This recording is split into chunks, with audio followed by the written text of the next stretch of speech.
Stephen Moore is a conservative Republican and economics writer for the Wall Street Journal, which is kind of like being the science correspondent for Exorcism Monthly or some ridiculous publication that has nothing to do with science. Well, listen to what he said about fracking.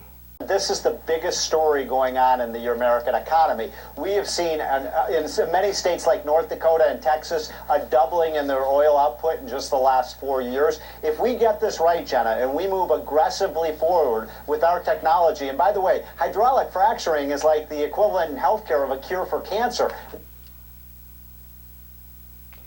You literally could not have picked a worse analogy. Because fracking causes cancer. Chemicals in the fracking fluid that are pumped into the ground stay there and then leak into the water supplies. Benzene, xylene, diesel fuel, antifreeze, lead, hydrogen fluoride, naphthalene, sulfuric acid, crystalline silica, formaldehyde, about 750 chemicals total.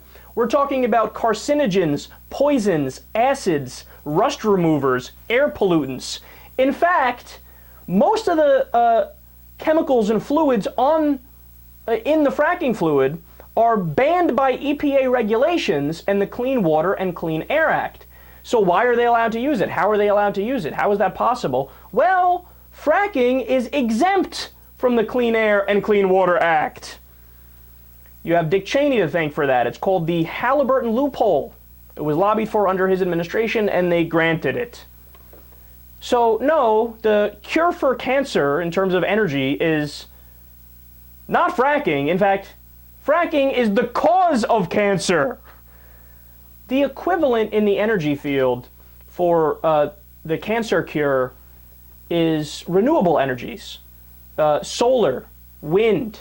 Now, one can make the argument, well, you know what, those aren't efficient enough to make that claim, so it's not a cure-all, it's not an end-all, be-all of, green technology. And that's probably true.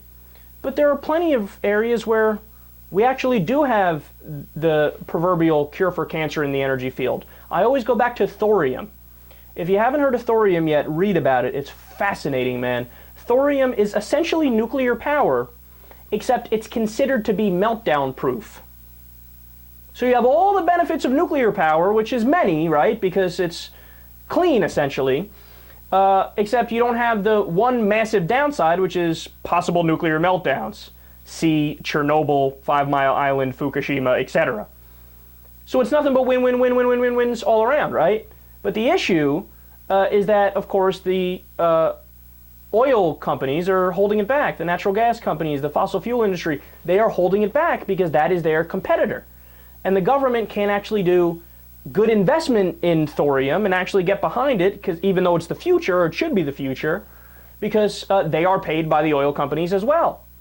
They're paid to not actually exhaustively search these new green technologies.